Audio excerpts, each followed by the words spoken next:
모든 복음서를 보충적으로 설명하고 있어요. 아까 말한 참고서적인 역할을 굉장히 잘하고 있어요.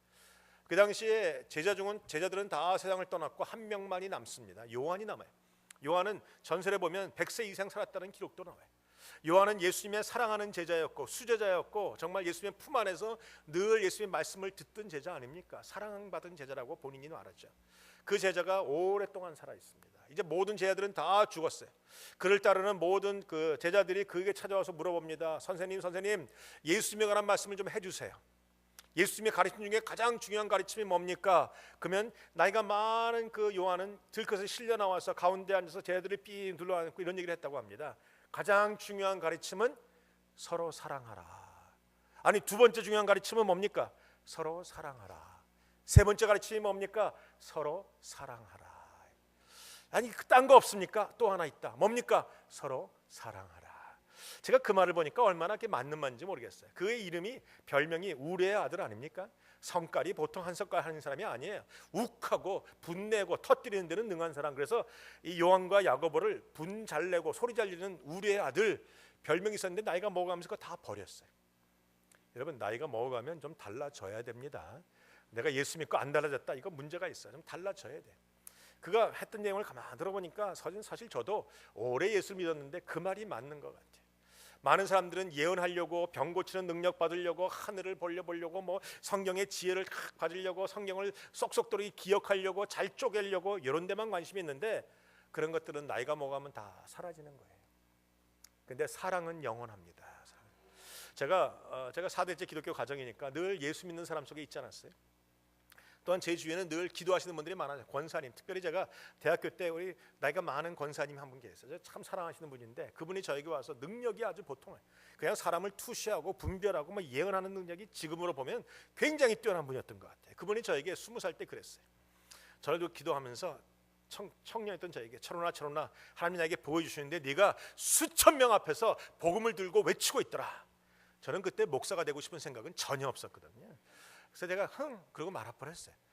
그런데 제가 30년이 지난 후에 목사가 돼서 제가 한국에 나가서 7천 명을 앞에 놓고 제가 설교를 팍 하다가 그 말씀이 딱 생각났어요. 30년 전에 말했던 그 우리가 사랑하는 그 권사님이 예언했던 게 이거였구나. 하나님의 말씀은 정확하게 이루어집니다. 제가 그때 그 감동이 되어서 그 권사님을 찾았다는 거 아니에요. 권사님을 찾아갔어요. 그 감동을 가지고 또 한 번 기가 막힌 예언을 들으려고 갔는데 그 권사님을 만나서 제가 얘기 나누는데 10분 동안 이렇게 얘기를 했어요. 10분 동안 그분이 똑같은 얘기를 32번 하시더라고요. 치매가 오신 거예요. 제가 그때 깨달은 게 있어요. 사람의 능력은 이게 무한하지 않구나. 내가 지금은 영적으로 뛰어난 것 같고 예언하는 것 같고 병 고치는 것 같고 뭐 기가 막힌 성경 지식이 있고 뭐 모든 것 다 할 것 같아도 나이가 먹어가면 다 사라지는 것들이에요. 영원하진 않아요.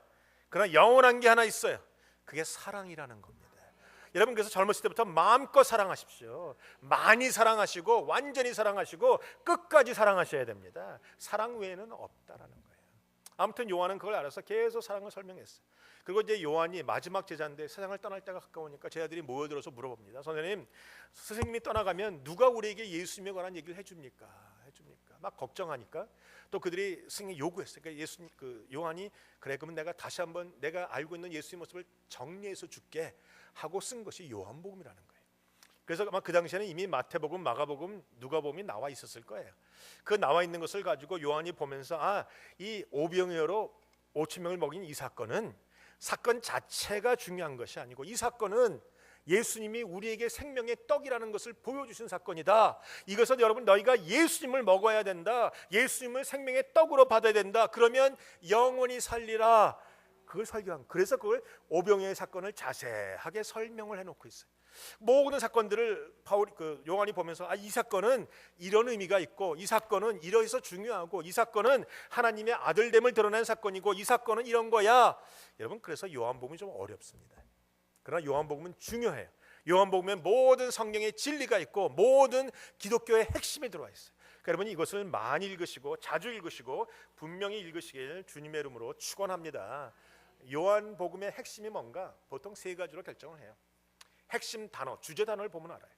요한복음에 자주 나오는 단어는 생명, 빛, 사랑 이런 단어들이 나와요.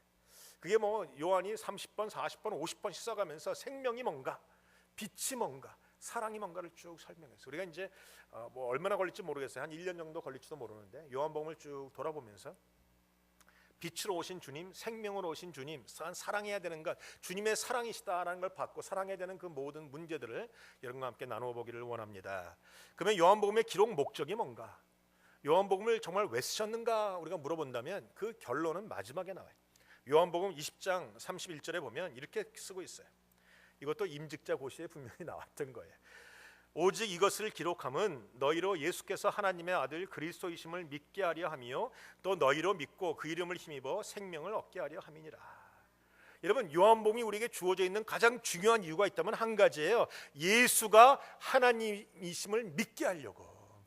예수가 하나님의 아들이시고 예수가 곧 하나님이시다, 우리의 구원자이시다라는 것을 설명하기 위한 책이라는 겁니다. 여러분, 이 강대상 앞에 여기 헬라어 글자가 새겨져 있어요. 제가 지난번에 말씀을 드렸는데 기억하십니까? 이 헬라어 글씨가 무슨 뜻이라고요? 익투스, 물고기란 뜻이에요. 이 물고기란 단어지만 이 단어 하나하나를 보면 여기에 기독교의 핵심적인 의미가 다 숨어 있어요. 이 단어 앞자들은 한 문장에서 따왔는데 그 문장이 뭔가? 예수 그리스도 하나님의 아들 우리의 독생자. 예수 그리스도 하나님의 아들 우리의 독생자. 요 문장의 앞 단어만 쭉 뽑아오니까 바로 익투스, 물고기가 되는 거예요. 그래서 우리가 가다 보면 옛날에 이렇게 물고기 표시가 있으면 그걸 기독교인이 있어요. 지금도 있죠. 지금도 우리가 예수 사인을 할 때 물고기 표시로 내가 기독교인입니다를 붙이고 다녀.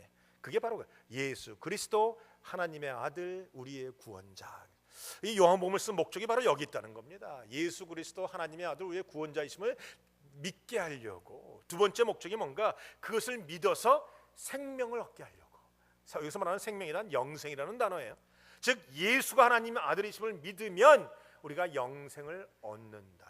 여기에 목적이 있습니다. 사랑하는 성도 여러분, 교회를 많이 오래 다니고 뭐 많이 다니고 뭐 열심히 다녀도 여러분이 요거 믿지 않으면 영생을 소유하시지 못한 거예요. 요거 믿지 않으면 천국에 못 들어가는 겁니다. 아무리 똑똑해도 못 들어가요. 아무리 이뻐도 못 들어갑니다. 아무리 멋있어도 못 들어갑니다. 다리가 길어도 못 들어간다는 거예요. 천국에 들어가는 건 딱 한 가지예요. 예수가 하나님의 아들 예수 그리스도이심을 믿고 내가 그 믿음으로 생명을 얻은 자만 들어갈 수 있는 거예요. 많은 교회에서 이 핵심을 자꾸 빼놔요. 많은 교회에서 설교할 때 가만 보면 귀하죠, 멋있죠, 잘 쪼갭니다. 뭐 상식이 나오고 지식이 나오고 멋있게 아주 시원하게 해줘요. 그러나 아무리 시원하게 하는 설교라도 핵심이 빠지면 소용없어요. 여러분, 우리의 귀를 즐겁게 하고 머리를 시원하게 하는 게 뭔지 아세요? 철학이에요. 철학을 이렇게 들어보면 굉장히 시원해요. 철학을 누가 설교하는지 아세요? 스님들이 하세요. 내가 보니 산이 산이요 물이 물이다, 막 이런 거 가만 들어보면요 굉장히 우리로 생각하게 만들어요. 생각하다 보면 아 그렇구나, 눈에 보이는 현상과 눈에 보이지 않는 현상이 이게 막 어우러져 사는데 우리가 초실 때 잘 모를 때는 현상만 보고 살아요. 좀 지나가면 현상 보지 않고 현상 보이지 않는 세계를 봐요. 좀 더 지나가 보면 아 보이는 세계와 보이지 않는 세계는 하나구나. 굉장히 기독교적이지만 이게 철학적인 거예요. 그게 보통 불교에서 말하는 거예요. 제가 그분들의 얘기를 이렇게 들어보니까 머리가 시원하지. 그러다가 교회 와서 목사님 설교 들어보니까 소리 빽빽 지르죠, 침 튀기죠, 뭐 머리가 더 복잡해져. 그래요. 그건 사실이에요. 그런데 아무리 머리가 시원하는 철학적인 이야기라도 머리는 시원할지 모르지만 거기에는 구원이 없다라는 거예요. 구원은 예수를 그리스도라고 믿는 자만이 있어요. 예수를 믿고 생명을 가질 때만이 우리가 구원받고 천국에 들어갈 수 있다라는 거예요. 여러분, 다른 건 다 몰라도 이것만은 믿으셔야 돼요. 오늘 요한복음이 말하는 것, 예수가 하나님의 아들이심과 그것을 믿고 생명이 너희에게 있음을 알게 하려 함이라. 오늘 이것을 믿고 생명을 얻으시는 여러분 되시길 주님의 이름으로 축원드립니다. 예수를 믿으려면 그분이 어떤 분인가를 알아야 되지 않겠어요? 그래서 오늘 요한복음 1장 1절에서 5절까지는 예수가 누구신지를 설명해. 신학자들이 보니까 이 부분이 조금 달라요. 아마 그래서 그들이 내린 결론이 이거야. 요한복음을 요한이 쭉 제자들과 함께 쓴 후에 요한은 세상을 떠나고 제자들이 모여서 자기 스승님 써준 요한복음을 쭉 보면서 그것의 가장 중요한 내용이 뭔가 그를 가장 집대성해서 몇 개의 문장으로 만들어서 요한복음 첫머리에 놓았다. 이게 바로 이건 거예요. 다시 말하면 여러분 대학에서 이렇게 논문을 쓸 때 제가 논문을 써보면요 논문을 쭉 씁니다. 몇백 장 쓰죠. 박사학위 논문 받을 때나